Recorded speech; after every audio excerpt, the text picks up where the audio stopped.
Hey,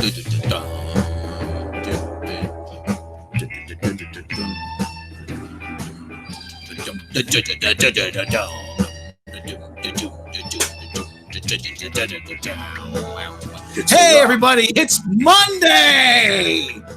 Yeah! You say it like it's a good thing. No, it's not. It's never a good thing. Welcome to another fun-filled, action-packed episode of Midnight's Edge After Dark. I'm, of course, your narrator, Mr. Rob Robot Shlomo, coming to you from Shabby Road Studios. With me, as always, Mr. Tom Connors. Hello, everybody. And with us, as always, is the ever lovely, vivacious, and ebullient Miss Mecca Random. Hello. You're so thrilled to see me, aren't you? She just watched that damn Endgame. I was watching Endgame. You sound like every ex I've ever had. Why? What did I do? Hello. It's like that point in the relationship where you know it's over. Oh. And just all the passion just gone. Thrill is gone. Okay, well, yeah. No. Usually, believe me, it's gonna take you 6 more months to get sick of me. So trust me. And we have a special guest tonight here. A special guest tonight here. You know him from Professor Geek, or maybe you don't know him from Professor Geek's live streams. We are proud to introduce the Fan Man. Well, thank you so much, guys. It is a huge honor to be here, and all the way from Lafayette, Louisiana, which if you've never heard of it, I'll just tell you now, it's nothing like Waterboy. So please don't assume that it is. It's worse. No, I'm kidding. It's not. It's not. Well, anyway, I call my hometown the asshole of New England because it literally looks like an asshole. Oh wow! When you see it on the map, yeah. So yeah. Yeah.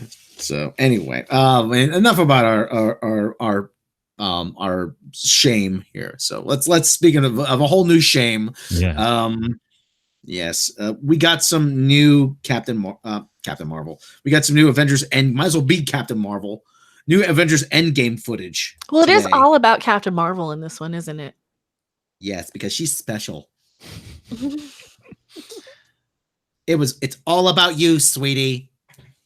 Yes, you were so awesome. Everybody else was just keeping you down. Hello, peasants. So, yeah. So, needless to say, we got the scene that everybody got to see at CinemaCon this morning on ABC.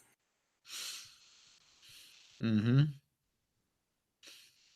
Well, let's kick it to Fan Man, since he's our guest. So, yeah. The footage you saw. I mean, give us. I'm sorry about that. That's fine. About us being our guest. I mean. Oh no, yeah. It's well, I got to tell you, it's not an honor. We know that. It's it's making me feel like this whole stream of rumors we continue to hear about reshoots, which I heard you guys mention earlier, and I don't know what the nitty of the gritty is about that, but I hope there really is another version of this film, because if this is indicative of her presence, and not even from a quantity standpoint, just as much as quality, I have a feeling she's going to kill every scene that she's in. And she's not unlike a kind of Galactus-sized void of charisma and personality. And that's it. It just still boggles my mind that we are here at this point, 10 years later, and I think I heard it on Midnight's Edge that it was apparently the studio that wanted to introduce her now versus Kevin Feige saying no, or perhaps it was Kevin Feige saying let's put her in this film. But I just think it was such a horrible decision. So nothing in that trailer excites me because she's in that scene. So that's kind of my first impression of just seeing it for the first time. Mm-hmm. Actually, we have right off the bat, we have we got super chat. Yeah, it's Captain Hair. I now $2 super chat. I now want Endgame to be 3 hours of Captain Marvel heckling. Yeah, we're gonna be total like in Waldorf and Statler mode. Right. Well, The funny thing is we were hearing from Manabite that she filmed all her scenes for Endgame before Captain Marvel, which is weird. I don't know what all these reshoots are all about, other than what we've reported on the rumors, that there was 2 different endings and all this other crap. Needless to say, the movie did well enough to where Disney sees it as a hit. Regardless, they're probably not listening to the fans, just like they didn't listen to the fans really with Star Wars all that much. So I just don't see them listening to us on this. And as far as Kevin Feige's choice, I heard it was his choice to have this character be like the next big thing in the MCU. But I don't know how much of this was set in motion before the whole Fox acquisition was in place. Because I got to imagine, even though we have a story that's related to this, once he heard about that, he's like, fuck. You know, I wish I wouldn't have gone this route. You know, because I can't imagine a lot of her politics are. I mean, I know part of that is why they gave her the part, but I can't imagine her putting her foot in her mouth over and over again was what they had in mind. Rob or Mecca, whoever wants to go next. I was kind of thinking it kind of redeemed her a little bit. I wonder if they didn't add that little scene in, or they maybe they did it as like a troll thing for the fans. I don't know, just to get a little more publicity. I wonder, because she seemed to have a little differently. She's kind of sounding egotistical to me, but go ahead. Well, okay, because the line says, she says, oh yeah, well, I was out saving the galaxy because we didn't have all you guys. So to me, it kind of came across like a kiss up to them. I don't know. I might have to listen to it again. The question of where have you been all this time? And she's like, well, you know, not every planet has an Avengers to protect them, basically. Yeah. So, and it kind of seemed like a little bit of a suck up to them, maybe, to me. Good point. I want to reserve judgment until I actually see, because here's the thing that's got me concerned is she's already popping up this early in the movie, because we've been pretty much confirmed from the Russo brothers that everything we're seeing is pretty much from the first 10 minutes of the movie. We're not going to get any more major trailers or any new major. This is probably the last major scene drop, I think. And this scene sets up the whole movie. I mean, if anybody out there who hasn't seen it real quick, it's, you know, they get the notion to go get the Infinity Stones from Thanos and go back and fix everything, just like everybody's kind of predicted. It's just frankly how they're going to go about it. And obviously Tony's not back with them yet and stuff like that. So, and a few other members are missing. So I have a feeling I know where they're at, what they're up to. So it's kind of all falling into place. I just hope it's not as bad as it could be. I'm really hoping they don't fuck this up. I know. But I keep saying, my whole thing, she's just so unlikable. She's just so cold, and she's just so unfeeling. She's just has no on-screen personality. I mean, Mecca, you did that unicorn store thing this weekend. God, that movie was a disaster. It almost makes me regret not having Netflix now. Bitch! So... it's so batshit crazy. It's like, okay, it has these odd moments of crazy where she starts singing and dancing with vacuum cleaners and glitter, like a glitter bukkake all over the place for some reason. So it sounds like a Bollywood movie. It kind of feels like one in a few ways, only not good. Yeah, I am. Well, yeah, we only have about 2.5 weeks, 3 weeks maybe to go. Oh, I got tickets real quick. Oh, Professor Geek, are you actually around? You can hop in too if you want. Yeah. Where'd it go here? God damn it! I see Professor Geek, and that threw me off. Let me send Professor. Somebody compared anyway. I can't find it, but somebody compared Brie Larson to Adam Sandler. That's not fair to Adam Sandler. Adam Sandler used to do good movies. Oh, up until Little Nicky, something happened. Something happened in the middle of Little Nicky or afterwards, and then everything changed. I don't know what it was. Oh, what changed? I started believing my own press. Zippity-doo. I guess. What's sad is, have you guys seen the movie Funny People? The Judd Apatow comedy drama. I've seen with some. I've Adam Sandler. seen some of it. Yeah. Okay, basically what's sad is most of those fake movies that they have trailers for in that movie are better than some of the shit that he's come out with in the last few years. Like the movie with him being a baby again is probably 10 times more entertaining than him playing his own sister. Mm-hmm. Was Spanglish the turning point for him? Because I seem to remember maybe I'm going way too far back with him. But that was that was a little after Little Nicky, but that was when he was trying to be all serious. Yeah, he was trying to be all serious for a little bit there. That was okay, but maybe that's where the turn happened. But anyway, Professor Geek threw us $5. He said Steve agrees with her that they need to go and try bring everyone back, but it takes Carol Danvers' arrival to bring him to that point. No thanks. Yeah, exactly. So I don't know and then I'll send you a link here, Professor Geek, if you're around. I sent him the link on Twitter. Okay. Yeah.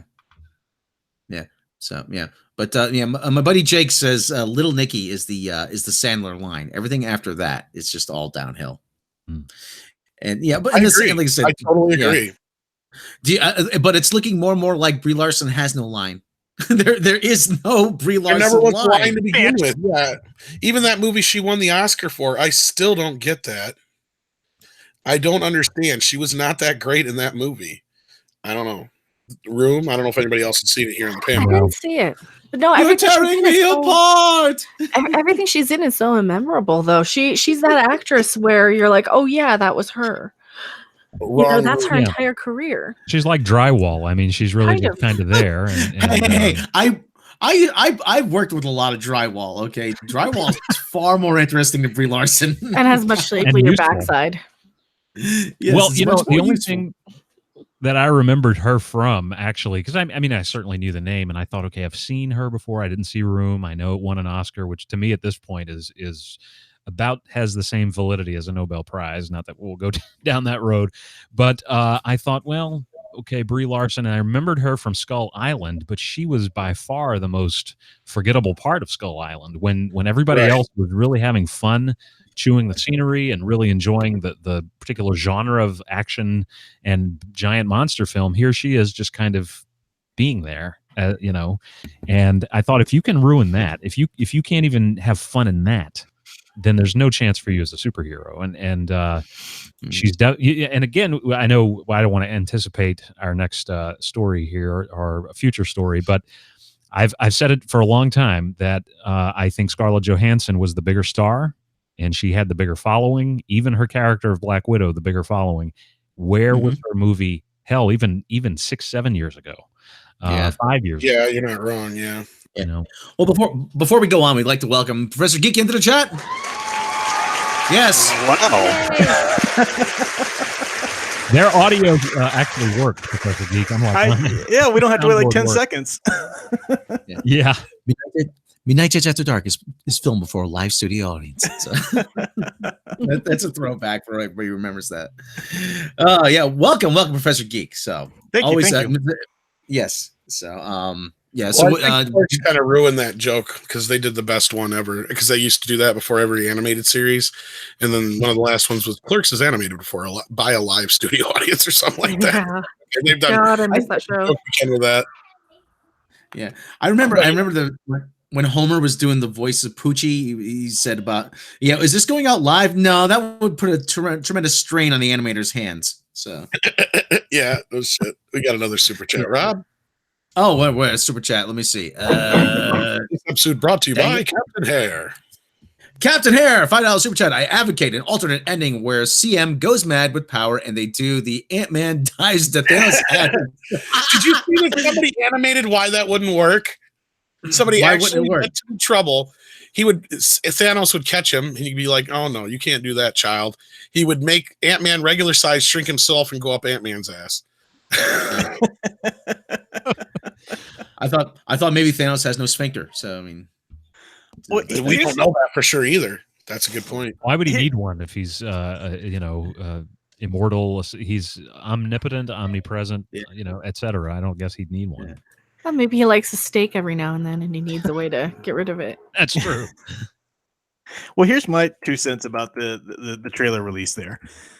The problem is that when Captain Marvel came out and then it was revealed she was going to be in Endgame, my initial critique, what I started telling everyone was, this is bad storytelling in the sense of a shared cinematic universe, because you've brought all of these characters, invested us into them all, and we've had a harrowing defeat, and we've witnessed that and then suffered through that with them, and now we're promised a wonderful bookend that will pay off, that will just be a wonderful tying up of everything. And at the very 11th hour here, you're bringing in a new character and saying that this new character is going to be very crucial to it. You don't bring in a brand new important character at the second to last chapter of a novel, and you can't do that in this kind of big, long, epic storytelling of an arc we have here as well. And everybody told me, oh, calm down, the Russos have got this. She's not going to be that important and blah, blah, blah. Now we see her, flat out telling them, well, you've never done it with me before. She's the catalyst for victory here. We see in the trailer her at the lead, flying their spaceship for them all, and are they pitching a different movie than they're going to release in theaters? I mean, what's going on here? I've been wanting to call her Captain Oliver after Cousin Oliver. Bitch. And just to clarify, Captain Hare wants Ant-Man to do that to Captain Marvel instead. You want us to clarify? You don't think we'd have a problem with that? Well, you'd have to fly around the stick that's already up there, and I say Ant-Man, that'd be taking it like a trooper, man. Yeah, something tells me. Well, you've never done it with me before. Brie Larson said that repeatedly to a lot of men, to an entire room of men. So I've got a Brie Larson soundboard. It's at the ready anytime. I need that so bad.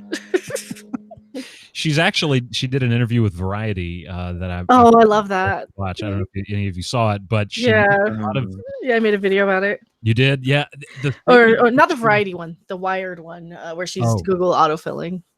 Oh, okay. Well, I saw that one too. She did the one with Variety is very strange because it's almost like she knew people were going to take the video and then pull out all the audio that would be embarrassing and could be used for double entendres, because she just leaves these long pauses in between sentences about how she got her start and involving being 6 years old and then again 14 and men and so basically it's the Rocky Horror Picture Show of interviews, really. That's right. Yes. No. Yes, it is. I need this interview. I think I must have missed this one. I have somewhere in my soundboard that never works. I have some of her well, anyway, like I said, we like someone said, oh, it's not right that we call her names, we call her bitch, we call her. I'm like, it's not me. It's Roger. Roger's the one that's doing it. You're a whore. See, I mean, you can't stop him. Hey, I sat through her whole unicorn fart movie. Okay, glitter bukkake everywhere. You'll never get those hours back of your life, and it probably taxed even a few extra ones from the After Effects. I was just speechless when it went full singing and dance number with vacuum cleaners. That's not something you expect. You weren't charmed by her unconventional whimsy? No, I was confused and scared. It's a Bollywood movie. I think Freddie Mercury and Robin Williams did it the best. I don't think anybody could dance with a vacuum after those two. I think it's pretty much done. Yeah. She's not Freddie Mercury. Got to break free. Yeah, that was something very Freddie. And Freddie as a gay man, who wouldn't, he would jump at the chance. What's funny is that wasn't even his idea. That was the drummer's idea to do that. Really? Oh, how about that? Yeah, they actually have that. Which I was kind of happy about. I'm like, oh, they actually put that in there because he gets pissed about it. We got another super chat. Yes, we do. All right, let's see. Neil with a $10 super chat. Hey everyone, I actually enjoyed the Endgame scene. Larson seemed a lot better in the role than in CM, but I guess I'm in the minority. Also, I do not hate Brie Larson, though I get it. Well, thank you, Neil. Thank you for chiming in. I don't hate her either, but she seems to keep putting her foot in her mouth over and over again. Yeah. Mm-hmm. Well, I just want to point something out, not to attack this person who just said her performance in this video was better, this clip. It's kind of like an argument that I've been getting into on my channel the last couple of days with a lot of these, what I call and what Professor Geek calls Snyder bros, Zack Snyder bros. Oh God, we get those two, yeah. Yeah, and they, this guy who just ranted and went off on my first video on Shazam, said that, you know, Man of Steel, if you understood anything about filmmaking, you'd realize that it's a pretty decent movie. And so my question to him, which he didn't answer, was, so pretty decent is your standard of quality? And certainly if you don't love the characters, know the characters, then I guess it would be. But if that's going to be our barometer by which we judge Brie Larson's next performance as this character, it was better than the last one. It's really kind of damning it with faint praise. I don't see it going any higher or better. I'm a basketball fan. I'm a basketball fan, and so sadly, I've been a New York Knicks fan for a long time. So when people tell me the Knicks are getting better, I'm like, where? Certainly not in the win-loss column. Yeah. Yeah. Well, what you're describing. Go ahead. Yeah, I got no, sorry. Well, what Fan Man's describing there, I mean, we talked about this before, and we've seen it a lot with the Snyder movies. It's Stockholm Syndrome. It's, you know, this is the only place I can get these movies, so I've got to just, you know, hey, they're not that bad. And we're going to see that triple fold with the MCU now if it really goes this direction, because this is the MCU people have known and loved, and it's going to be all, well, you know, they brought me flowers after the bruise. It's not that bad. You know, it's okay. Yeah, it's like my ex went back to her abusive ex, and she said, "Oh, we only argue a couple times a day." I'm like, "Yeah, that's not an improvement." No, but it's just like, oh yeah, you get so beaten down after a while that you accept this as the new normal. I mean, right?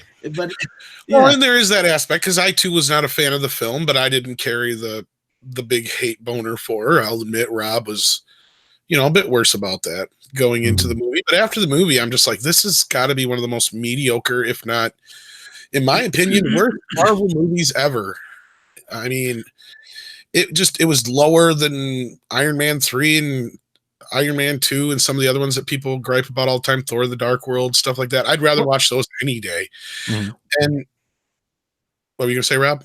Oh, I was just going to say, it's not such a hate as a hate boner. Okay, listen, it's a bad Captain Marvel's a bad movie. Okay, let's not mince words here. It is a bad movie. But well, that's what I was getting around to. Is I think the article that Fan Man was talking about is the same one that you reacted to, where they were saying is it's okay that Captain Marvel is mediocre. Oh my God, yeah, it's really the bar level. Yeah, it's the level of defending it that people have just risen to this insane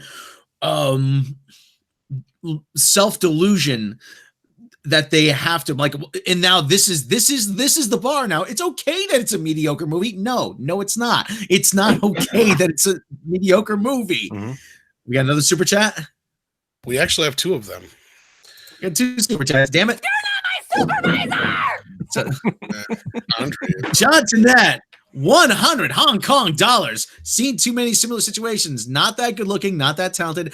Ass in public, no way around it. Feige having an affair with the cheese. ScarJo probably rejected him, hence no movie. Plus Black Widow and not PG enough for Disney. Okay. And JVC 120 I was in Lafayette, Louisiana years ago for work, and my boss at the time got hit in the face by a jumping silver Asian carp during a boat ride. Also, long live the soundboard. I love that. There wasn't even anything just all out, just non sequitur. I loved it. That's awesome. Yeah. That is awesome. I don't know anything about the carps flying around here. We've got mosquitoes the size of Buicks. They'll run into you, but I'm sure that's possible and has happened. So. You don't live in Minnesota? No, I've. Oh well, the Minnesota has our crawfish now. Apparently. Yeah. No, and Neil wants to point out, if you're wondering to the answer to your response, I do not have Stockholm Syndrome, nor do I drink the proverbial Kool-Aid. In being a blind fanboy, and I can speak to that for Neil. He's just, you know, and nobody's saying nobody can't like the movie. It's okay. No. It's not like it's you know, really bad. It's got its redeeming parts. Most of the cast is great. The story is serviceable. It makes sense to a point, but that third act is just inexcusable in my opinion. It had enough of the trappings of the Marvel Cinematic Universe. It had the jokes, it had the color and all of that, and it had the little moments here and there. It had enough of the trappings for anybody who wants to just kind of, it's okay, I'll get to the next one now. You know, they can easily do that. Yeah. Yeah. But I don't get the comparisons to the first Avenger and shit like that, though. I definitely don't. Well, a lot of people compare it to the first Iron Man movie, but the first Iron Man movie, there's a difference. It was good. Yeah. That's the difference. That too. Yeah.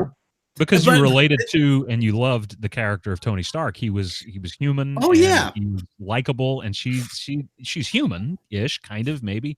And by that I simply mean her heritage that we're supposed to, and her origin and all this. But Tony Stark, you liked him even though you hated him at the same time, and that's an achievement of character and of craft. I grew up reading comics when they were cheap enough to read mini, as I'm sure we all did, and I read so much of the the Michelini and Bob Layton Iron Man, Tony Stark, and that's him. You love him one minute, you hate him the next, and then you hate yourself for loving him. And that, to be able to bring that out, to achieve that, is you need an actor who can do it, which is why that was genius casting with Downey Jr. And the writing had to be there, to the directing. Everything worked. It came together beautifully for that movie. And there's none of that on display here. With it's really all just an agenda, or the 4 quadrants, getting all of that lined up. And it's not about the character. And that's really a shame, because in all fairness, Carol Danvers as a character pre-2012, certainly there was a lot there to work with. Well, you bring up a good point there, likability. I mean, part of a likability in a character and achieving that from a writing standpoint is how do they treat the characters around them. And she smirks and sneers at just about everybody except for her, for her lady friends or whatever. I mean, every time she's with Nick Fury, she's got this look on her face like, oh, isn't that adorable? Testicles is going to try to do it. Oh boy. Very condescending. Like, just so condescending. Yeah. Yeah, but and actually, you've gone over this repeatedly too. There's this thing now in storytelling where the hero's journey has sort of it's looked at as being passé, or a symbol of the patriarchy, or something that only white men can aspire to, and that is complete and total utter BS. Anybody can have a hero's journey. And that was one of the things I pointed out that was wrong in my review of Captain Marvel. No hero's journey, no with great power, no great responsibility, no heroic struggle. You were always awesome. Everybody else was wrong for holding you down. Yeah, I'm like, it's this whole entitlement. Yeah, it's this whole entitlement. I don't want to say entitlement culture, but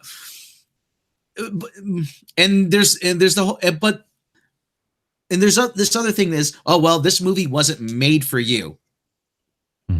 Okay, then who exactly was it made for? Is it made for the people that wait in line for an iPhone overnight? Those people? I'm like, because that seems like the audience you want to go to, the instant and that think that that's Star Wars. Instant gratification. Oh, that's Star Wars stuff. That's like for old people, Last time I also checked, movies were made for everybody. That was kind of the point. The good ones, yeah. That anybody could be brought into a world that they're not normally privy to. Because I'm not a gangster. Does that mean I'm not supposed to enjoy Goodfellas? I don't see the connection here. So just because I'm not a 20-something-year-old white woman, I shouldn't be able to enjoy a movie where a 20-year-old white woman's the star. That's ludicrous. No, unless you're a woman in the Air Force who was abducted by an alien race, you shouldn't be watching this film. That's right. Right? One of my favorite movies, actually, one of the best movies I saw, I think, in 1991 was it was the John Singleton movie with Ice Cube. Menace to Society, or no. Boys in the Hood. Boys in the Hood. Boys in the Hood. Boys in the Hood. Yeah, Boys in the Hood. I thought that was actually real. That was actually really. But according to Brie Larson, I shouldn't go see that. Like, well, I'm not a black man living in Compton. So I'm not. We only intended black people to watch Do the Right Thing. There isn't a wholly entirely big message that everybody should see in that movie. But no, just black people should watch it because that's what it's about, right? In Italians, so Rob can watch it. You can watch it, Rob. That's it. Oh, okay, that's good. Yeah. Well, it's kind of like the reverse in a way of what I think a lot of people criticized before they saw it, and even when they did see it, a lot of people kind of gave this argument for Black Panther. Oh, well, it's only for African Americans, and in fact, there were articles saying you cannot talk about enjoying this film because you're not an African American, and that movie has a message, especially that wonderful ending scene that reminded me so much of Superman 4 and Superman in general, where T'Challa goes to the United Nations and gives that wonderful speech about a human village and all this kind of stuff, which these people, a lot of them behind movies like Captain Marvel, really want you to believe they believe in, but they really don't. They want a village that just has people in it that believe what they do and feel as they do, and so it's kind of a reversal of that. And I don't know how those two movies came from the same place.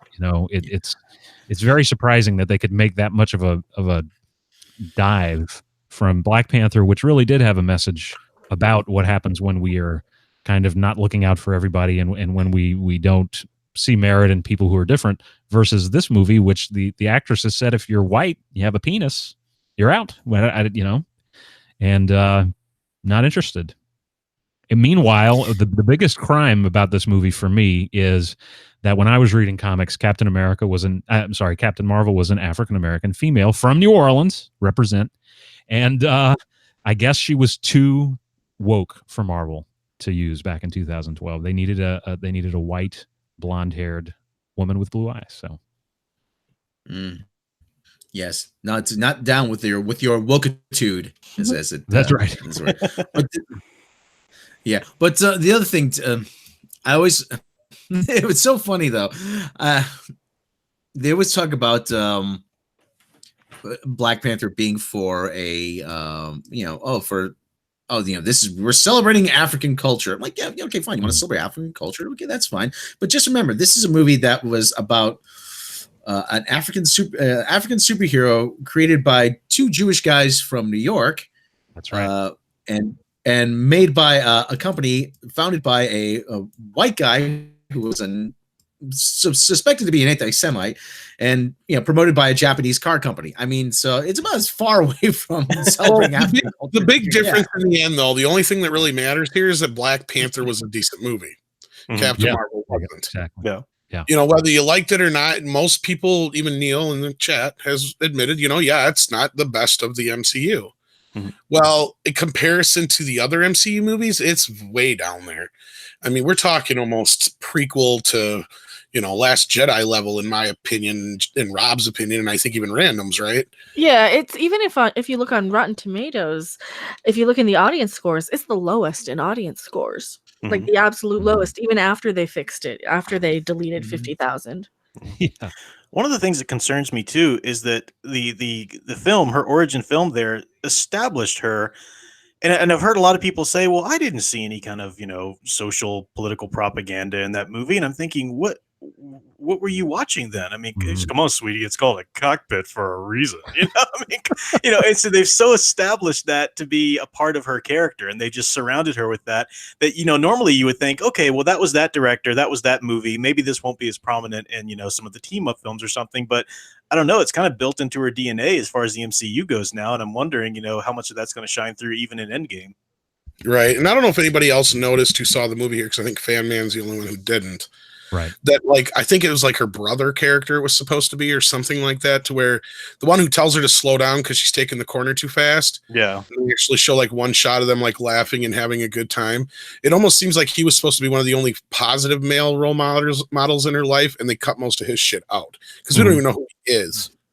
And it's he may have told you to slow down, and you may be using that in a negative connotation in the full, full broad scope of the film, but he was trying to stop you from crashing because you were taking the corner too fast, and little stupid shit like that. It's they didn't really think that whole montage through, and the whole cockpit thing and all that kind of crap. Yeah, I get it. At that time period, women in the Air Force was still a bit, what's the word I'm looking for, Rob? Not taboo, but it was uncommon. I wouldn't say it was uncommon, because you had women in the Air Force all the way back probably late 60s. Yeah, late 70s. Even point out in the movie they didn't allow them to run. Well, women weren't allowed in flying in combat. women weren't allowed to fly in combat. That changed not too long after that, because I know one of my first girlfriends right out of high school went into the Air Force and absolutely loved it. So, I mean, obviously things have changed. But that's one of the things I noticed though is the feminists, all the messages about feminism in that movie are not even 1990s; they're 1970s. I mean, in some ways. Yeah, I mean, well, they call it cockpit for a reason. I'm like, if someone said that to her on duty, I mean, they would be written up. They would given a formal reprimand. They would, she would go to to the duty officer, say, yeah, this guy's an asshole. And they could call, hey, listen, you're never gonna know when you're gonna have to depend on her, okay, to save your bacon. All right, so you sit down, shut up, and. Yeah, but there's a lot of things in there though that seem dated. I'm like, this wasn't the way. I was never in the military, but I'm like, this wasn't the way it was in the 90s. Mm-hmm. Well, and I said what I pointed out that what bothered me the most was the whole entire thing was they were trying to be like, oh, bad man keep Bree down. That was like the whole point of the movie. And when you get to the final fight with what's his face there, Sherlock Holmes, what's his name, Watson. Yeah. Jude Law. Yeah. He's like, let's see if you can beat me without your powers. And yeah, granted, he's kind of doing that to save his bacon, but at the same time, he's not fucking wrong. And what he's been teaching her all this time is very valuable and important. And it should have been the point of the movie. It should have been like, oh yeah, okay, she gets all these powers, but then all of a sudden the bad guys figure out how to, constrictor again or something like that. That's what they were missing there, was like all of a sudden she gets these powers and she can kick everybody's ass and nothing can stand in her way. And they pulled the whole Indiana Jones scene with Jude Law, and it's like, no, what she should have been is done like, all right, just kicked his ass without any of her powers, and then be like, there, I proved my point. I proved your point or whatever, blah blah blah. The whole I don't have to prove anything to you. Yeah, I get the sentiment, but it's like, no, actually, this is one of the few guys who actually taught you something useful. Yeah, what are you going to do someday if you don't have your fucking powers? And that's a common part of a superhero story where they have to prove that they are more than just these powers that they've been given or stumbled into or whatever, and then they get consciously subverted that in that last moment, and in doing so, Carol Danvers is nothing without these accidental powers that were given to her. That's what they've proven. They just don't realize it. Remember Homecoming about when Peter Parker was saying to Tony Stark, "I need the suit. If you can't, I can't remember the exact. If you're nothing without the suit, you don't deserve it." Exactly. Yes. Thank you. I mean, that's the whole point. You are not. Your powers do not come. Your powers and who you are do not come down to what laundry you wear. Yeah. So, like I said, but well, we can't have that now, can we? Yeah, passages. So, well, that's even more important because of who it's coming from as well. Tony, the guy who just learned how to, live without his suit. Yeah. Well, Tony. Well, Tony, Peter. hold on. Say, Rob, did you see Professor Geek's take on what we lost in Shazam? Yes, I did. Yes, as a matter of fact, I did. And Shazam actually made. I'm here in a little bit. Yeah. Yeah. Hold on. I have. Yeah. Wait a minute. Hold on. If we got Shazam, we got to do it properly. Hold on. Shazam. So, yeah, I do. I keep thinking I'm going to look different, but I don't. So anyway. Well, do you really want to turn into a 15-year-old boy, though? No, being a 15-year-old once sucked really bad. It really did. I hate being 15. Yeah. Well, really, I'm pretty much not a whole lot different than I was now. Yeah, I've only changed physically slightly, according to my wife. That's about it. Chronologically, I just known you that long. I just wish I had the same amount of hair I did back then. Jeez. Right? No shit. That's I got less on top and more in the middle, and I wish it was the other way around. Like it was my hair's just better. That's all. I always tease my niece that she's going to give me a hair transplant. Yeah, so but she doesn't realize that it has to come from her own head. So let's move on with the Marvel news. We do have a few more Marvel things to hit on before we move on. This we spent a while on this. Holy cow! Yeah, like way too long on this. the next bit of news brought up earlier by Fan Man, I believe, is that we are finally going to get a Black Widow movie. I think is it going to be a series or a movie now? I can't remember which. But that's supposed to start filming in June. Tell us a little bit about that, Rob. Yeah, Black Widow. Okay, there's gonna be a Black Widow movie, and it's gonna start filming in June. Okay. Okay. Okay, hang on. Let me bring this. Rob. Okay, all right. The Black Widow is set to start filming in June. This comes from IGN. Black Widow. Marvel Studios' standalone Black Widow film is, according to Hellboy's David Harbour source, scheduled to start filming in June of this year. As reported by Den of Geek, Harbour, who is set to appear in Black Widow, was doing a press junket for Hellboy when he was asked if he could reveal anything about the upcoming solo movie that would star Scarlett Johansson. I think it's slated to start in June, Harbour reveals. I don't think they have it fully boarded yet, but it's a great character. I'm really excited about it. The cast is fleshing out with Scarlett and Florence Pugh. Pugh? Yeah, it's Pugh, I guess. I think they said, Pew, pew, pew. I think they know. Okay, I know they were talking about Rachel Weisz. There's some really great actresses. Pugh, who Harbour mentions, is known for her work in Fighting with My Family and AMC's The Little Drummer Girl, and is set to star alongside Johansson as a spy on the same level as Romanoff, likely her moral opposite. He obviously didn't reveal anything about the story, but he did go on to praise the director of the film, Kate Shortland. Somebody look up what Kate Shortland's also done. I can't really say anything about the story. Harbour continues. It's very interesting. He said it's just very interesting. Jeez. It's very surprising. When they pitched it to me, I was very surprised. But I will say the thing that really takes it over the edge for me is this director, Nothing Kate Shortland. Who? What? Nothing you've heard of.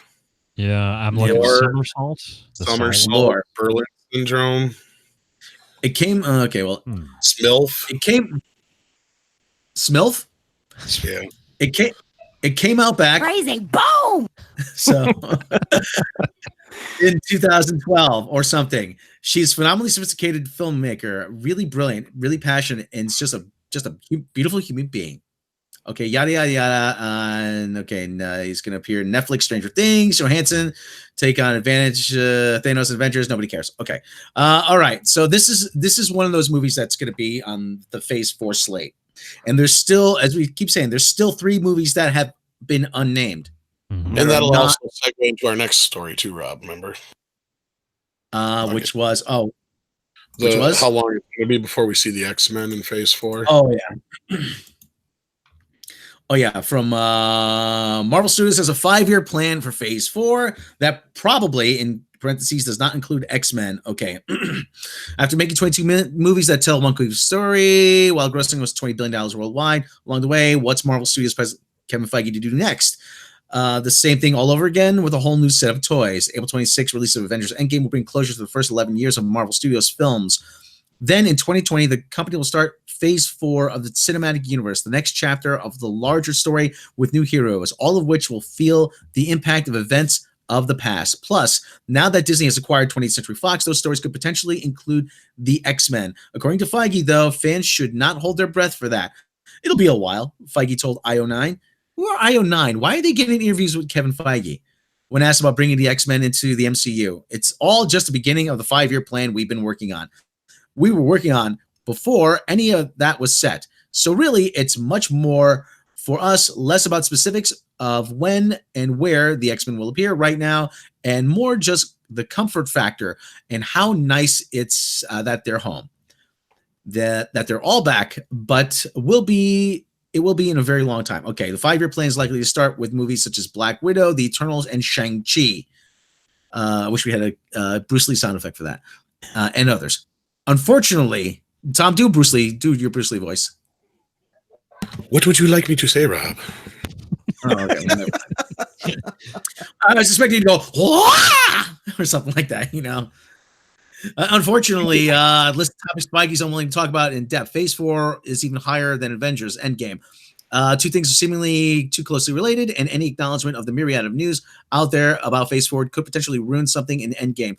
Feige does think, though, that the new films are a worthy successor to the record-breaking first 3 phases of the MCU. The slate that we're building over the next 5 years is not apples to apples. He said when asked to compare the past and the future, it's 2 very distinct things, and I hope they'll feel very distinct.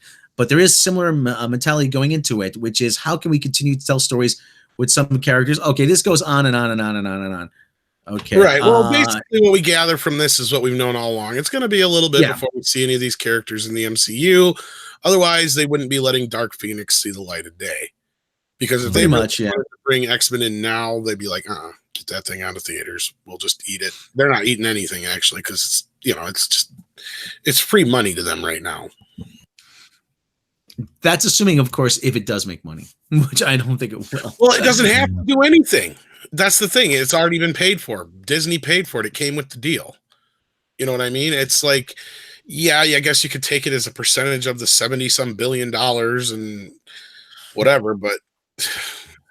And I wonder too if their plan, which I think also is something to consider for the Fantastic Four, going way back to the beginning of the MCU, a lot of the Iron Man characterization, of course, Nick Fury, was based on, I shouldn't say a lot in the case of Iron Man, but much of it was based on Ultimate Marvel. And we've even seen with Homecoming that there's a lot of that kind of Ultimate Marvel vibe there, which was probably the first and last time that Brian Michael Bendis did anything that is still memorable today. I'm sorry, that's a whole nother video discussion. But I wonder if they're waiting to put enough distance between these interpretations, which are still very much tied to the Singer take, and they're going to go this kind of very radical difference, which the Ultimate X-Men were, and I think they maybe went too far, which is why that particular line of Ultimate Comics never really succeeded in the same way that, say, Ultimates did, because it was different, but it wasn't so different that people didn't know, hey, this is just the Avengers in another way and kind of more modernized. So I wonder if are we going to get the teenage version of the Fantastic Four, which is what Ultimate Fantastic Four was? Are we going to get the kind of just really the best description I can give of Ultimate X-Men, if you guys haven't read it, is there was no anchor of authority. There was no sense of even a Cyclops, much less a Professor X. It just didn't feel like there was that kind of leadership. It was almost as if the creators didn't know what the X-Men's role was in this new version of Marvel. And I have a feeling maybe that's where they're going, and wondering where do we. They're going to put their stamp on it. So will this X-Men and Fantastic Four be as radically different as Spider-Man has been from the other 2 versions? I'm not sure about that. One thing I do know, as we've said a few times now, is that expect to see the Fantastic Four before you see X-Men. Because they've been dormant for a lot longer. Right. And they're probably a lot easier to fit into this world. But then again, you could be right. Rob and I have actually said it'd be interesting to see, with all this going back they keep doing, okay, fine, give us the 60s version of Fantastic Four. Yeah, that's the thing. The 60s, Yeah. I this is just a theory. I've heard some other people espouse it as well, but they did release that the second Captain Marvel film is going to be set on Earth in the past. So they're kind of retconning to a certain degree of Captain Marvel apparently does maybe come back to Earth at some point before Endgame. I don't know exactly. So my guess, or my curiosity is, I wonder if something's going to happen in Endgame to sort of reset and open it up for alternate history of the MCU we know and love, in which they'll slowly kind of build their way back, going back in time to do a Captain Marvel 2, going back in time to do a Black Widow, and eventually they can make themselves all the way back to, like you said, the 60s or something. So what they tried to do with Days of Future Past, but really didn't follow up on, because by the time you got on the other end of that movie, you had a tweaked origin for Wolverine. You had a lot more potential to do something better than Origins was, and yet no one had the leadership or the vision to really do it. So maybe that's interesting. I hadn't even thought of that, but that would be an interesting way to go, depending on who's guiding that vision. As far as the X-Men, though, I don't think you're wrong, because I have said this before. I don't see them going the same route that Singer did. I bet we'll get a female Wolverine, if we get a Wolverine at all. We'll get the X-23 version, stuff like that, because they're not going to want to compete with Hugh Jackman. Who's going to want to? And then the same thing with, I wouldn't be surprised if they do leave Professor X out altogether. And certain characters like Bring that. Emma Frost. that are very, very tied to that version of X-Men, I would not be surprised in the very least. But I've also said that we'll see them sprinkled into other movies before we get a proper X-Men movie anyway. Mhm. Yeah. I foresee them introducing the Fantastic Four, not a Fantastic Four movie, but just introducing the Fantastic Four into the Marvel Cinematic Universe world. Like you have a conference or you have a reception or something, and somebody turns and I don't know, whoever it could be, or Hank Pym, this version of Michael Douglas, Henry Pym, and he turns and goes, "Oh, Henry, Dr. Pym, I'm so glad you're here. I'd like you to meet Dr. Reed Richards of the Baxter Institute," or something like that. Yeah. Well, and you could even have it where the Fantastic Four have been, technically in another dimension all these years too, and bring them into the modern age. If that's I think all, and they're going to do an older Fantastic Four, please make Jeff Goldblum, even though I know he was already in Ragnarok. To me, he's always been my dream pick for Reed Richards. I just think the quirkiness and he would have been great, but maybe that ship has sailed. But if you're going to do that, they're older. Oh yeah. Well, Tom, do you have that pic of Reed Richards from? Hold on. What's his face? You like him? Yeah, I can't. Yeah. Hold on, I'll pick it up. Hold on. I don't know if you guys have ever seen this, and I'm not one for fan casting. Okay, I always say, there's if we were to listen to every piece of fan casting, then Dolph Lundgren would have been Anakin Skywalker. But who knows? And Idris Elba would be in everything. Oh God. Right. Yeah. Yeah. But this bit of fan casting actually really works. Is John Krasinski as Reed Richards? Wow. Somebody made that mock-up right there. Mm-hmm. And John Krasinski saw that, and he said, "Hey, only my wife knows what I wear to bed." So I like that. Yeah, it's so hard for me to see him as anybody but Jim Halpert. I'm one of those people that has a hard time just not seeing Jim. Well, I never watched The Office, but oh really? Well then great. Yeah. But he's a great. What I heard, he was going to be Cap for a while, and then Chris Evans got it. So, well, from what I heard, Jack Ryan is supposed to be really good. Yeah, I've consistently heard good things about it. Yeah. Yeah. So anyway, that's, like I said, I'm not one for fan casting, but if there's a guy who looks the part, at least to me, just don't do anything stupid. Like, Gary over at Nerdrotic tends to think that they're going to go the all woke Marvel with Riri Williams and it's all blended. That mistake even after the blowback from the comics. Do you really think they would? Well, Feige's confirmed at some point that they wanted to work at least Kamala Khan in. Ugh, brother. Yeah. Well, and it kind of is leading that there, whether they do the actual versions of that were in the comics, for example, Thorina, Natalie Portman is not going to come back. So I could see if they instead said, well, here we have Valkyrie, and she's as far from the comic version as you could get. So we're gonna make Thor the new All-Father, and she's gonna take up either Stormbreaker, which by the way is Beta Ray Bill's hammer, not Thor's, but I digress. Oh yeah. And or there's a new Mjolnir. That it really hurt watching Mjolnir get destroyed. And I have some thoughts about the anyway, I won't go there tonight. Well, anyway, go ahead. I'm sorry. I'm wondering if I'm the only one who's watched this video. There's a YouTuber out there called Literature Devil. I don't know if any of you have heard of him.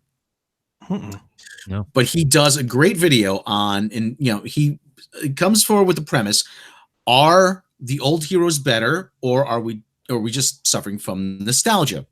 Are these new heroes just as good? And he breaks down Daredevil and the most Christian hero and the quote unquote Muslim hero, the new Ms. Marvel, Kamala Khan. And he does their first issue side by side, and Kamala Khan's entire first issue about how she gets her powers and everything is just essentially teenage fan fiction. There's no hero's journey. There's no struggle. There's nothing. It's about she has to point out that she's Muslim every page. Well, it's kind of like the whole Spider-Verse thing. And even though lots of people love that movie, Rob and I, and even Random, I think to a point too, at the time, had the same issue with it, is that you take a character who's supposed to be different from Peter Parker, yet you change him even more so to make him like Peter Parker, when it would make sense to disconnect him from that if you really don't want people going, yeah, he's just a Peter Parker ripoff. Well, the last thing you want to do is make his backstory even more like Peter Parker's. That just made no sense to me. Yeah. Right. We got another super chat. Yeah, Mecca's been awfully quiet. Sorry, trying to interrupt you guys. No, it's fine. You interrupt. You're part of this show. I know, we have guests. We'd all rather see your avatar than Rob's. So Yes. so to speak. Yeah. You know, we should let Random read the super chats.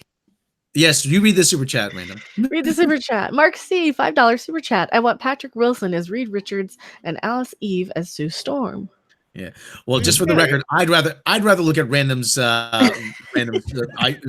than mine. You kidding me? Right. And besides that, let's get everybody's take. Who would you want to play the Thing? Ron Perlman. Put him in a suit. I don't want to see any CGI, or do a combination CGI and practical. And yeah, I think he's got the voice, he's got the height, he's got the attitude. I mean, that was one of the things about Hellboy, the first movie, that I thought, this reminds me a lot of Ben Grimm, which is not a bad thing. But the cigar and and I know that's in the comics too, but yeah, he'd be great. That'd be my pick. Professor Geek? John Cena. Oh, please tell me you're joking. Please, God. After that joke you made earlier, I can't tell if you're serious. I don't know. I have a hard time with casting. That's just the first most outlandish thing that popped in my head. I figured he'd get a reaction, so that's what I said. Is it because it's the Thing that it's so hard to figure out who you cast? I'm sorry. Well, he just put a little makeup on him and it'd be good to go, Tom, what would Jake say right now? Get me out of the shed. No. Jake would say Peter Dinklage in blackface. Peter Dinklage in blackface. No, you're missing the best answer is The Rock. He wouldn't. Just because I would laugh. Well, just because I would laugh. Funny. It's ironic for a name too. Yeah. There you go. It'd be perfect. Every 5-year-old would be laughing their asses off. Yeah. He wouldn't be a bad choice. He's probably more age appropriate. But he's already over busy at DC supposedly with Black Adam, so I guess that's up in the air. Jeffrey Dean Morgan is the Thing. That wouldn't be probably a bad one either. Some of these guys are a little old. It all depends on the age they go with too. So Right, well, let's dive into another story. Let's see what we got. Let's move on from the MCU. I think we beat the MCU to death today. Let's get into some other shit. What do we got, Rob? We got some Jetsons news. Do we want to do that next? I think we might do. Because I freaking love the Jetsons. Jetsons only ran for one season. Yeah. Where's my? I just downloaded. Oh, here it is. So there you go. And okay, I don't want those sounds to go to waste. Yep, great memories. Will I was in people on the show this time though. Probably my band. I used when I was in a band. The band's name was Jet Screamer. That's how big. That's a fan of Jetsons I am. Nice. Yeah. So I haven't heard this news. What is it? Okay, Robert Zemeckis set to direct pilot for ABC live action The Jetsons TV series. Exclusive from Discussing Film. Well, not anymore. It ain't. Not after we get a hold of it.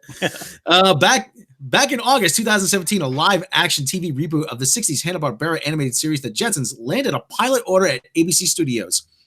It was reported at the time Gary Janetti would write and executive produce the project alongside Robert Zemeckis and Jack Rapke. Whilst whatever it is. Jackie Levine will co-executive produce. The studios producing the pilot included Warner Brothers Television, Nickelby Inc., and Campari Entertainment. We now have been told that not only will Zemeckis executive produce the pilot, like previously reported, but that the iconic director from Back to the Future will also direct the pilot. It is currently unknown when the pilot will begin filming, but chances are that it will begin filming either late this year or in March of next year, once the spring pilot season begins. ABC are yet to provide comment regarding Zemeckis directing the pilot, and that's pretty much it. So anyway, the Jetsons, I love it. Is it ironic that the guy who hasn't directed a live-action movie in, 20 years is directing a live-action version of a cartoon? Mm-hmm. What was his last movie, Zemeckis? I know he did. Did he did Marwin. Mars Needs Moms or something like that? Marwin? Oh, Marwin.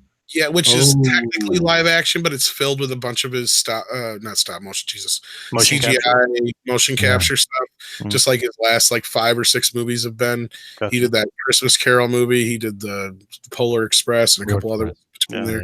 Beowulf, I think, was the other one he did. I do like his touch, though.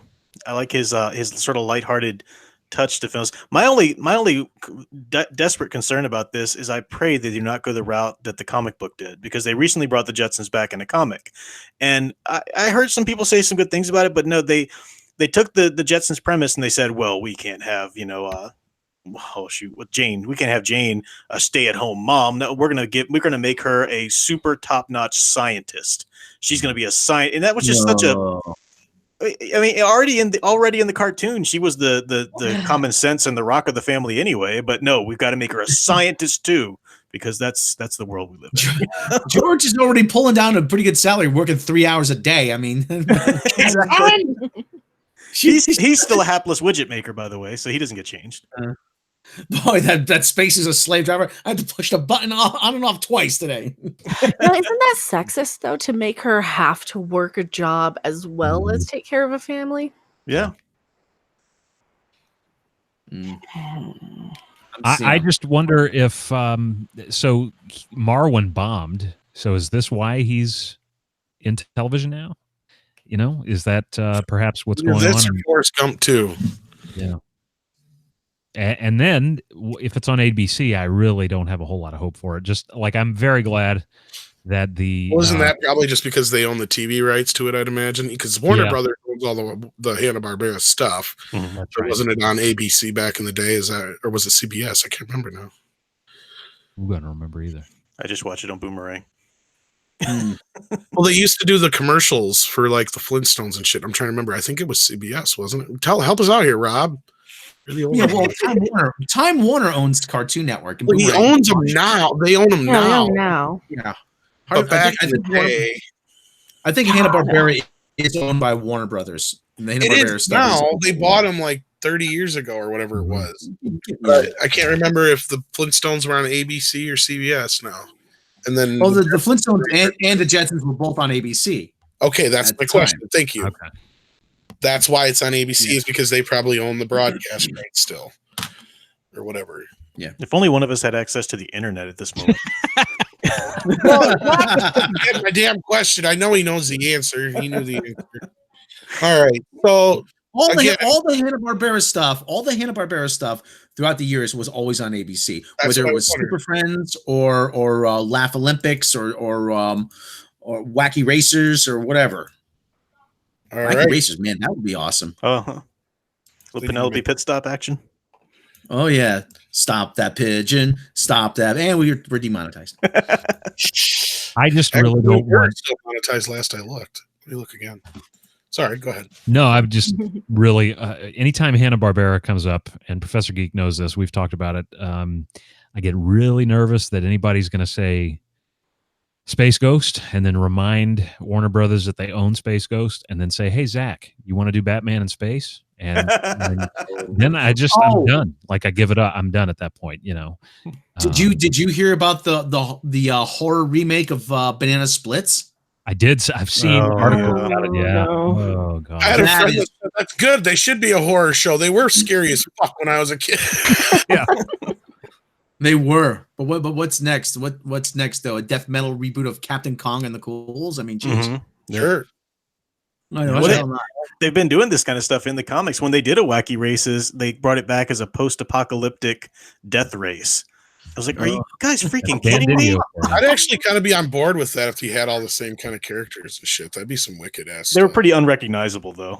Oh, lame. Danny DeVito as Mr. Spacely. If they don't have Danny DeVito nailed down as Mr. Spacely, then that's Well, then who else could they get? You're fired.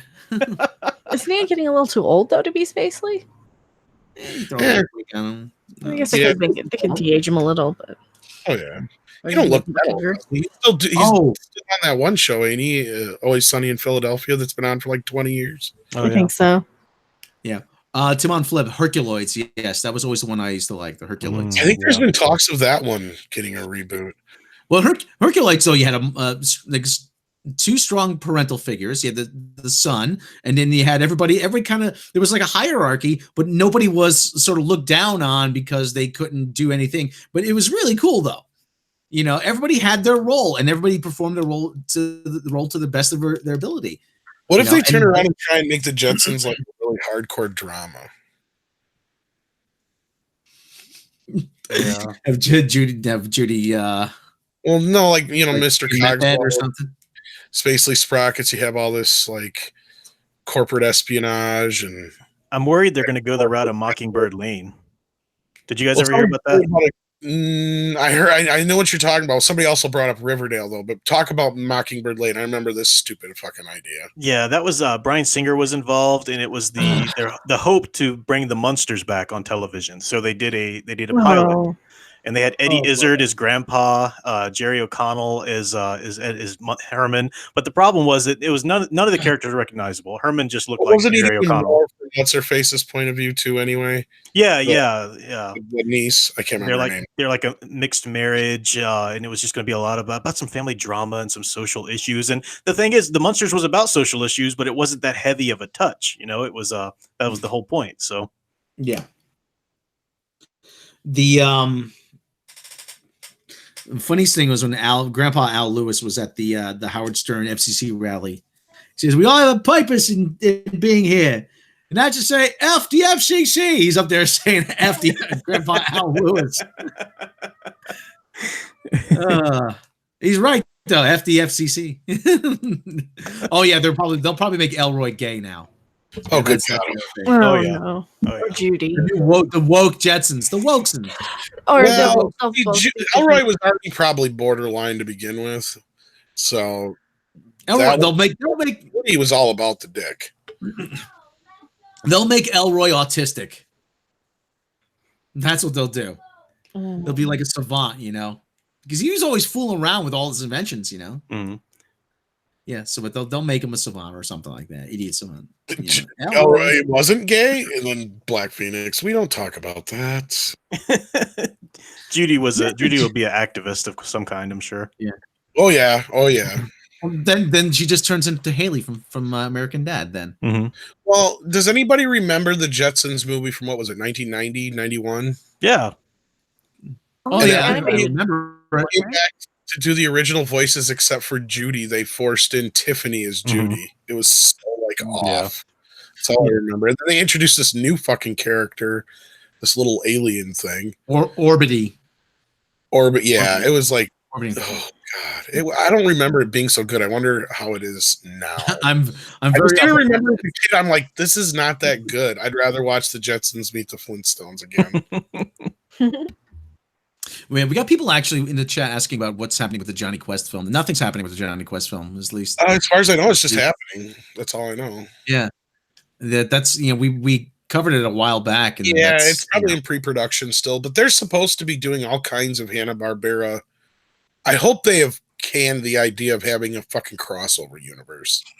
Well, they did that to a certain extent in the comic books, and it was pretty darn epic. The Future Quest, they called it, and it was Johnny Quest, Space Ghost, Herculoids, Space Galaxy Trilogy. They actually worked it out pretty well because the universes collided or something. But you had Jeff Parker, Doc Shaner, not Scooby-Doo and all that shit. Oh no, yeah. That was written by Dan Didio, wasn't it? And art by Jim Lee, I think. The Scooby-Doo Apocalypse one? Scooby-Pocalypse, yeah. The Scooby-Apocalypse. Well, that was the original plan, was they're going to cross over all the Hanna-Barbera shit. And it's like, no. Just stop. Okay, First of all, Yogi the Bear fucking flopped. Yeah, none of that.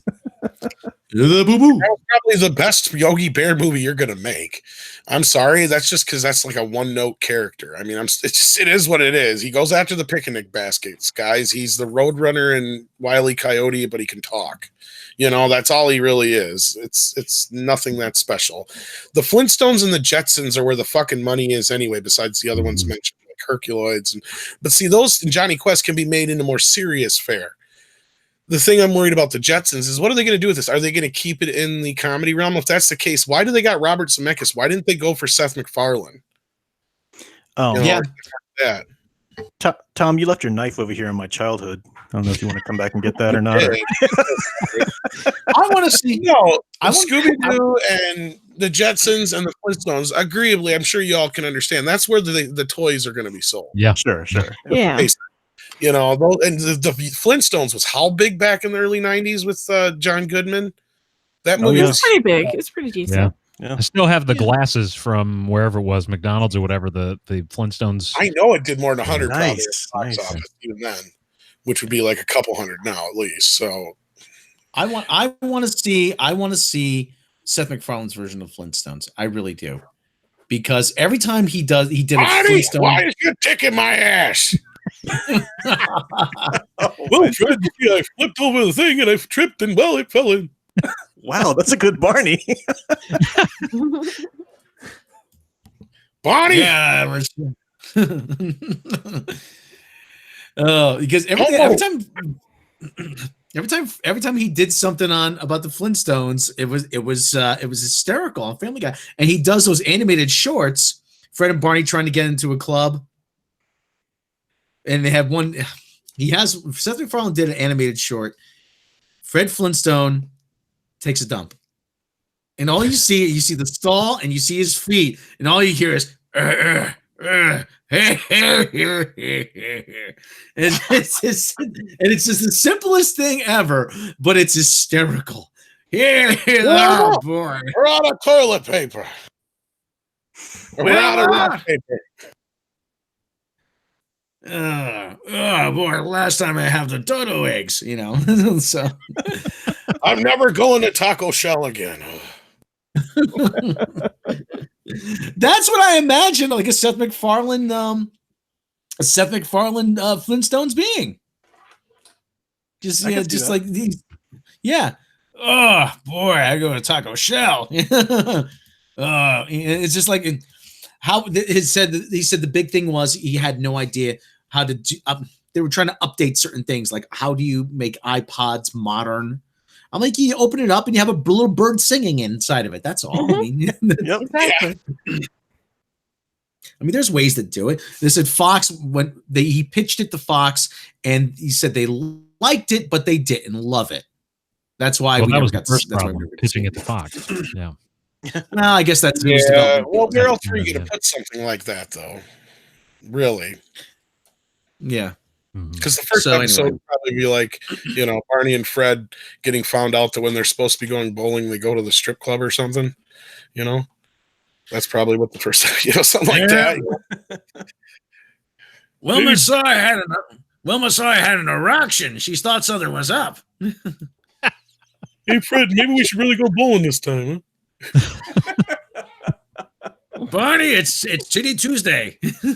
Maybe it is time to bring old Twinkle Toes back out. Warner Brothers needs to hire you guys to do the series and just do it as an audio. Do it as a every big star now in Hollywood is doing a podcast. Will Ferrell is Ron Burgundy in a podcast. Conan O'Brien cares more about his than his TV show. Just you guys should do an audio version. That would be awesome. Well, we do Cheech and Chong a lot though. That's the thing. That's where our strong it says, "Hey Holmes, you got the yay-ho this time?" What, man? I don't put it up there no more, man. It gets all messy. No, man, not in your yay-ho. I the yay-ho, man. Oh, right, man. Yeah, I got some stuff, man. I don't know what yayo. What? Hey man, I took a lot of acid. That was a lot of acid, man. I'm freaking out, man. I don't know. I don't think that much acid before, man. Just do this. Go shit. Oh. Hello. Hey.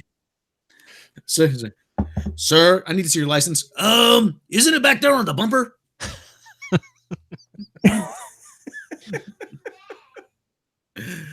Yeah. So, hey man, it's Dave. Open up. Dave? Yeah, man, it's Dave. Open up. Dave's not here. No, man, it's Dave. Open up. I think the cops saw me. Dave? Yeah, man, I think the cops saw me. Let me in. Dave? Yeah, man, it's Dave. Dave's not here. Okay, that bit gets a Yeah, little. that was like the modern who's on first. It was like so hilarious. You guys could put out a comedy album. We've told the story of that before, how that actually happened. That bit was completely ad lib. That wasn't the plan. Mm-hmm. And like Cheech was standing outside in the ghetto in the middle of summer, sweating his balls off, knocking on the door, screaming, "Hey man, I got the stuff. Let me in, man!" And Tommy's just inside going, "Dave's not here." You know, just fucking with him the whole time. And he's like, he's not saying what he's supposed to say to get him to come inside. So he's like just standing outside hoping that somebody don't call the cops. But that was like fucking just comedy gold. It was like just pure in the moment. Yeah. End of the rest of history. Yeah. Oh, actually, I probably have enough material for another My Brother Dave story. That's another. Well, they actually started as a band. They were in bands, and what happened was in between they would do skits as the other bands would set up, and people thought they were funny as shit. So they're like, you know what? Let's just record an album of just us goofing around, doing the shit we do on stage. And that's just all it was just them fucking around and creating these characters. Pedro and the Man, basically, is where it all started. So yeah. So anyway, do we have another story to do, or? There was one. If we want to drag this out even longer than we already have, because we've kept our guests. our last story of the night we can do. We have what is biggest box office bombs of 2018. We do want to say though, we were going to get a little bit into the box office with Shazam, but what can we say? It made like $50-some million. It did okay. Mecca and I recommend. Rob hasn't got to see it yet. Well, no, you have to say it like they say it for Captain Marvel. It made 158 million worldwide to Captain Marvel's 153 million. Ooh. Did you guys see it worldwide? And that was only in 3 days too. No, we haven't seen it. No, I was supposed to see really it, good. It was actually really good. I was surprised. It's my favorite DC movie since The Dark Knight. No shit. Wow. Yeah, it was really good. I liked it. Or what are we talking? I'm sorry, I had to step away there. Had a Shazam. crisis. Shazam. Seeing if they wanted to know if you'll see Shazam. If I'm going to make it, yeah. We wanted to know if you had saw it. I have not seen it. No, I'm not going to see it. And it was such to me a wasted opportunity, because if they had set this in a separate universe, I'd have been there on opening night. It kind of is. Yeah, that's what I've heard. You need to check out our recent one of our recent videos on the subject. It's pretty obvious that Warner is getting as far away from the Snyderverse as possible. Right. So, and this is kind of a there's only like 2 or 3 things that really kind of connected, if anything. And you could be like, well, it doesn't really connect. Yeah. What's that Superman cameo like? Because I haven't seen it, but I keep hearing about it. It was really fucking quick. Really fucking quick. Pretty much they really pays off. It's funny as shit. And it doesn't even show his face or nothing. You see something flying across the sky. Hey, what's that? Hey, is that Superman? No, spoilers for anybody who hasn't seen it. Shut your volume off for like 30 seconds to a minute. But they set it up early on that Billy ends up leaving Freddy hanging. He was supposed to show up as well. They don't even really give him a name in the movie. Captain Marvel, Shazam, whatever. Supposed to show up at lunch for him to prove that he's friends with him because these bullies that keep beating him up. So, and then he said something at some other point, I believe, about having Superman show up too or something like that. So then at the very, very last scene of the movie, that's what it is not only Shazam shows up, but his foster family and Superman all show up. And it's kind of like one of those really quick, like at the end of Spider-Man Homecoming when she turns around and goes, "What the fuck?" You know, that kind of thing. It was kind of like one of those things because he looks up and then they cut him off just as he's saying something like that, I guess, kind of thing. From what I recall. Is it Henry Cavill or is it? No, it's a stand-in, and they don't even show his face. I didn't really hear everything at the very end because everybody was laughing and clapping so hard. Everybody had a good time at this movie. It's longest time I remember since probably Guardians of the Galaxy 1 or 2, probably, where people were just that engaged with the movie that everybody was laughing at the right moments. Everybody was gasping at the right moments and not cheering, but you could tell everybody was getting excited and stuff. What do you think? Yeah, it was kind of the opposite of Captain Marvel, where just one guy was enjoying it and everybody was kind of looking at the one guy laughing in Captain Marvel. Was it Kevin Feige? Was he in the show? No, it was just some weird guy who seemed to love everything. But yeah, no, like Shazam was really well liked by pretty much everybody in my theater, and my theater was about as sold out as Captain Marvel was, so about half full. Yeah, mine was actually surprisingly about half full-ish too. It was more than Captain Marvel. Because, like I said, there was moments where the laughing would drown out certain scenes. It's really basically, big meets Superman, of course, but it's still good. It was really well paced. It wasn't boring at any parts. I didn't feel like I was looking, at my watch to see how much longer there was left. It went, it clicked along pretty good. It has a very kind of Marvel-ish vibe to it. Don't get me wrong. Very much so into like Guardians of the Galaxy, kind of almost as far as the goofiness, Thor Ragnarok maybe even, but it works. It works for the movie. There's a lot of cute little throwbacks to things, like especially Big. Like there's at least 2 of those. Whoa, what are you barking at, Sadie? Sheesh. I do like that it's directed by David Sandberg. I've liked his work since his first short, which I don't know if you guys remember, that Lights Out, which came out a few years ago, and then of course became a film, which was not nearly as good as the short. With the whole bit of turning on the lights, and when you turn them off, there's and I really like his work. So that to me is it was a change for him because he's only done really horror to this point. But it was So it does show that Warner Brothers, the same with James Wan for Aquaman, it shows that they're willing to get good directors as opposed to Zack Snyder, and to get them to come in and do films, even if it's not necessarily something they're known for. That's usually when some of the best creativity happens, unless it's Stuart Baird in Star Trek Nemesis, and so it really, I was impressed to see that. And the same with I love James Wan. I mean, his films, I know a lot of people don't care for them, and I like all kinds of horror, but I just really, that first Conjuring really, and the first Annabelle really did it for me. Diminishing results since then, but so if they keep going for directors who are of quality, because it was for the longest time, Sujihara and Toby Emmerich and all these guys were like, well, these are director, filmmaker driven stories, and comic book movies that aren't about comic books, whatever that even means. But if they could get good directors, like get Brad Bird to do a Superman reboot, right? And Professor Geek and I have talked about that before on our channels, that if the Batman is set in a separate universe and it succeeds, where will that lead them, to go after? I think that's the point. I think they are trying to go a little bit more separated. Go ahead, Professor Geek. I was just going to say, I don't know, fan man. Once you've lost your virginity to Watchmen, we're just down the road on that. Where's my Chris Farley vomit? I think somebody doesn't like Watchmen, huh? Well, that was Snyder's comment recently, right? Yeah, that's how he phrased it. You know what? The sad part is, if you cut all the Snyderisms out of the Watchmen, it's probably one of the most truest adaptations of a comic book we've gotten yet. He had a strong story to work from. He wasn't going from an original script.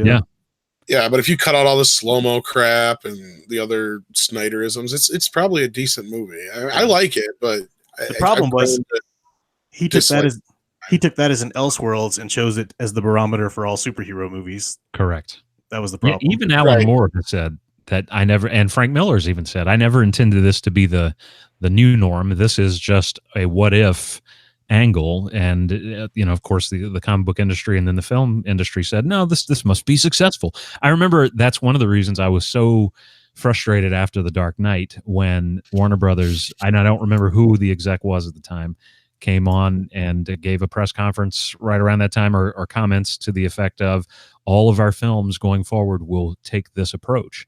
And my first thought was, what if it isn't a Batman movie? And then sure enough, that's exactly what we've got. So Yeah, Man of Steel was basically Batman Begins with Superman, and that's what I've always said. It does not work. Yeah. I understand those people who enjoy Man of Steel for what it is, but it's not a Superman movie. You cannot argue that it is. And what's sad is you could check it out on our Patreon. I did a video back before we were Midnight's Edge After Dark that I was going to start, but I never got it off the ground, a series called Script Doctors, where I just go in and fix little things in movies to, in my eyes, make them better. And I basically just fixed a few points in Man of Steel and made it a better Superman movie in my eyes. And I think Rob's seen it. I don't know if you agree with me. But, you know, there were just little moments that it's like, if you fixed them, it would make it a Superman movie and it would have worked. But there's just so many things in that movie that went so wrong. And you decided to let this guy just keep going with that and Batman v Superman. And if you just change Jonathan Kent in that movie, you've already made it a Superman movie. Yes. Yeah. And that's one of the things that changed a lot. Yeah. Yeah. He's the heart. I mean, you know, and that's the whole thing, is that he is the Kents are the reason there is a Superman, not Krypton, you know, is one reason character. I mean, one little change I did in my version was I still had the tornado scene, but I said, instead of having it to where Clark decides not to save his father starts to have a heart attack as he's saving other people, and he knows that there's nothing he can do. And that's the lesson he needs to learn. That's the lesson that Superman needs to learn from that death in his life, is that, because he says that, and they capture it so perfectly in the 78 Superman when he says to his mom, you know, all those powers, and I couldn't even save him. You know, it's like there's nothing he could do. So that moment he understands, okay, there's people that you're just not going to be able to save, Clark. There's nothing you can do to save them. Yeah, and I also thought when I saw it, it was such a gut punch that I was actually even seeing it happen, because I went in thinking this is going to be great. I'm excited for this movie and had looking the trailers. But I thought, what about having him save John at super speed, take him back to the farm or whatever from the tornado, and say, I'm deciding for myself that I'm going to take the risk because you've taught me. You've taught me to always do the right thing, no matter the personal sacrifice, even though, of course, he didn't, not this version. But to me, that would have been a way to work that scene in a way where it would have made sense. But it just in no way was that something that Superman would do. Yeah. The other thing I did away with was the whole codex thing, or whatever you call it, the DNA shit. I got rid of that. I made it to where they're not terraforming Earth, because why the hell would super powered villains want to make everybody just like them? They would relish the fact that they could crush everybody and everything. And that's what the whole basis for my final fight was, is that basically Zod's like, you're either with us or you're against us. We're going to take these, you know, pets of yours and make them our slaves. If you're not in it, then we're going to just kill you. That's kind of what it was. Yeah, the burn Kryptonians were like that, because there was an Elseworlds, or it might have, I don't remember what the context was. There was a story where all of Krypton came to Earth because they all got on arcs, on ships, and that's how they were. And even Morrison did that in All-Star Superman, where when those Kryptonians that had gotten lost came to Earth, they saw them as slaves. Yeah, that would have been a great way to go.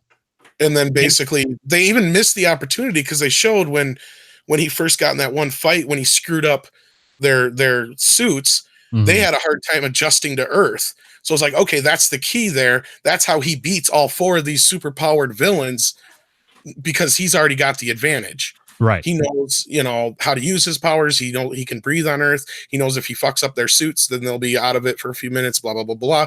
And that's what he uses to his advantage in my version. It doesn't go through this final fight where he finally decides after 10,000 people have died, he's going to save the Brady Bunch. Exactly. You know, like, who were conveniently there to be saved. Yeah. Yeah. It just makes no sense to me. It was just the dumbest. And then why would you come all the way to Earth if you passed Mars, which is bigger, and you can terraform a planet? There's nobody there. Just, I mean, that was always something that didn't make sense, just from it's such it's all David Goyer. Like, I know I like to crap on Zack Snyder, but really David Goyer is the one to blame for that. And I know that a lot of people just praise his name because of the Batman Nolan films, but no. He had very little to do with the good shit in those, I suppose. That's right. Yeah. This is the guy that wrote the demonic toys for Full Moon. You know, come on. This is where the guy got his start. Yeah. That is one of their lesser movies, guys. All right. Well, okay. I'd say a lot for Full Moon features. I'm sure Random knows what I'm talking about. Yeah, they're fun enough, but Fun you're enough. saying that's the lesser of them, then yeah, that's saying something. So yeah, let's move on to this last story here real quick before we lose these guys, because this was interesting. This is the box office bombs of the year. You got that, Rob? It's right in the... Yeah, I got that. Bombs away. Boosh. Boosh. I don't have the bombs. Okay, biggest box office bombs of 2018. Deadline's annual film revenue tournament celebrates some triumphs. Okay, blah, blah, blah. For a second year in a row, we decided to look at those ambitious features that did not connect with the masses. Here are the movies our experts said are the worst losers. Okay. Let's just go through them. We don't need the whole. Okay. Yeah, okay. Mortal Engines. Universal. Anybody see this disaster? No. Mm-mm. Total loss, $174.8 million. Wow. Come on, spread some of that cash my way. That's 2 movies right there, man. Okay, another next up is a movie that is apparently not for anybody here. A Wrinkle in Time. Maybe Mecca if she was a little bit darker, perhaps, I guess. Negative. Well, that 1. loss. Yeah, a loss of 130.6 million. Wow. Evidently, it wasn't for anybody. Well, no, because the only people who ever reviewed it were 40-year-old white men, right? That's the only people who ever reviewed movies. That Warner Brothers wants to give one of their next biggest DC franchises. Yeah, the New Gods, yeah. New Gods, yeah. I don't know. No. Robin Hood from Lionsgate, 80 total loss, 83.7 million. No. Somebody talked about how many times now. This is why Rob feels that things getting into the public domain isn't always a good idea. Yeah. Well, next up, a movie that we all reviled, Solo, a Star Wars story. I think it lost a hell of a lot more than that, but I think they got some insurance money back on it. Yeah, that's only what they're telling us it lost, 76.9 million. The Nutcracker and the Four Realms. the Nutcracker. Anybody surprised how many Nutcracker movies have they tried? I thought we were done talking about Captain Marvel. Hickory dock. So that's it. That's all of them, Rob. So any of these stick 65, out? Yeah. Well, that lost 65.8. So yeah, who cares? Solo though. Who saw this? I did. Yeah. Yeah. That was my way of boycotting. Was anybody else's in black and white? Oh, I didn't see it in the theater, but no. Yeah, it was in black and white, pretty much. It was in brown and white, hazy brown and gray and sepia tone. When it decided to be, I don't know, it's to have color. I'm like, look, dude, there's colors. There's gray and there's dark gray and light gray and anybody who wants to like test, like, you know, because I've seen so many people write in the comments, you guys hate everything. No, actually, Tom is pretty optimistic, and I'm not trying to talk in the third person or anything, but I am. And you can go back and listen to earlier podcasts when we were leading up to Solo, where I kept saying, I think the movie's going to be good. I just don't think anybody's going to be into this Orville Redenbacher kid. Yeah. Boy, was I wrong. He was bad, but the movie was bad too. It was just like, well, the big thing was they didn't even afford him the opportunity to be a hero in his own movie. You know, they completely cut his balls out from underneath him. And every time it looked like that maybe he would start to, you know, get comfortable in the role, something would happen and it would just completely shoot at the shit. You know, the whole thing with the stupid robot and, you know, droid lives matter. And yeah, that's when I checked it out the second time I tried watching it. Yeah. Yeah. Billy D. Williams is, you know, baby girl, I really missed you. Why don't you and me get together with some nice Colt 45 malt? Speaking of Billy D, did you see he posted his birthday cake on Twitter? I have to believe that we had to influence him some vicarious way, because it was just all pictures of all his different roles with a big 45 in the middle. Nice. You know, I really do like the Midnight's Edge fellas. You know, it's because of Colt 45 and me. over half you motherfuckers exist. Well, that is his most well-known thing, other than Lando. Yeah. What, Two-Face? I don't remember him as Two-Face. I remember Colt He was 45. Well, He was going to be Two-Face, but yeah, they did have a picture of him in Batman. They had a picture of like every role he's ever been in. Mm-hmm. I thought he was great as Harvey Dent. Jeez. Yeah, me too. Yeah. Billy Dee Williams he still is smooth. He's just smooth He's a guy. bad Jeez. motherfucker. Yeah, my middle name is Smooth. I thought then again, if you drank as much Colt 45 malt liquor, you'd be smooth too. He has got to play like Samuel L. Jackson's dad in something. I don't give a fuck what. Well, the Shaft movie would have been the place to put him. Is it, but didn't they get I'm forgetting his name. The first Shaft is in the new Shaft movie. It's all three Shafts. Yeah. Richard Roundtree. Yeah, well, that's Richard Roundtree. Well, that's what is what it is. But yeah. Yeah. They still could have him play his dad because he's his nephew. If I That's remember right. from one from the 2000s. Because this is still an extension of that. Because that was a sequel to the old movies, and this is continuing on. So yeah. Tom, what is it now? Shaft. Hey, phrasing. Is either Professor Geek or a fan man a fan of Archer? I have watched yeah. a little bit, but I haven't watched. Okay, the whole all right. I'm not an expert, but I watched some. All right, I'm preaching to the choir. Well, this season they're going to do Archer 1999, a take on the Space 1999 series. Nice. Because he's still in a coma apparently. and actually this has been the best way for them to reinvent the series. Had just have him be continually be in a coma for the last 3 seasons, so they can do different things. They did Danger Island was a take on the Tales of the Gold Monkey from the 80s, and yeah. So like I said, so Archer, never get enough Archer. So anyway, back to. Should we watch the whole series or just the tip? Phrasing. And for some reason, he finally got demonetized. Weird. It was the tip comment. Why so long? Yeah. Phrasing. Finally gets it. Danger zone. So okay, all right, everybody. I think that's a good place anyway to leave it. Yeah, I think we milked this episode for all we could. But we'd like to thank both Professor Geek and the Fan Man. Fan Man. Yay. Yes. Both Professor Geek, great sports, always great having Professor Geek and the Fan Man together. So yes, our studio audience agrees. So. Definitely an honor to be on here with Fan Man and you guys. And we you see why we don't have to pay him to say that. No. So that's the best part. No, but we do want to thank everybody for the super chats, of course, and don't forget to like and make sure your subscribe button is hit and the bell icon's hit, all that good stuff. Share the video. That helps. Yes. We just finally cracked 15K, which is crazy, but nice. Yes. Yay. Hey. Yeah. So anyway, like I said, like, subscribe, head to the main channel, like, subscribe there. Check us out on Patreon. For as little as $1 a month, you get all kinds of bonus goodies, bloopers, outtakes, lost episodes, behind the edge making of videos, my 10-minute stand-up set, and more. And as always, if you don't have the means to support us through Patreon, like, subscribe, share, because we cannot do this without you. Mecca, tell them about your channel.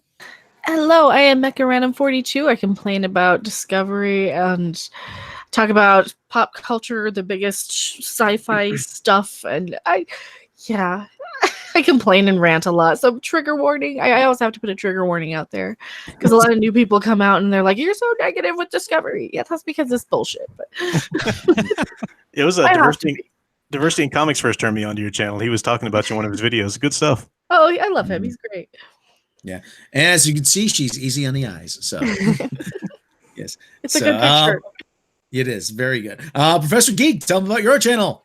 Yes, my channel. I do reviews and cultural analyses and lots of live streams and just some general fun and geeky stuff there with maybe slightly an educational slant.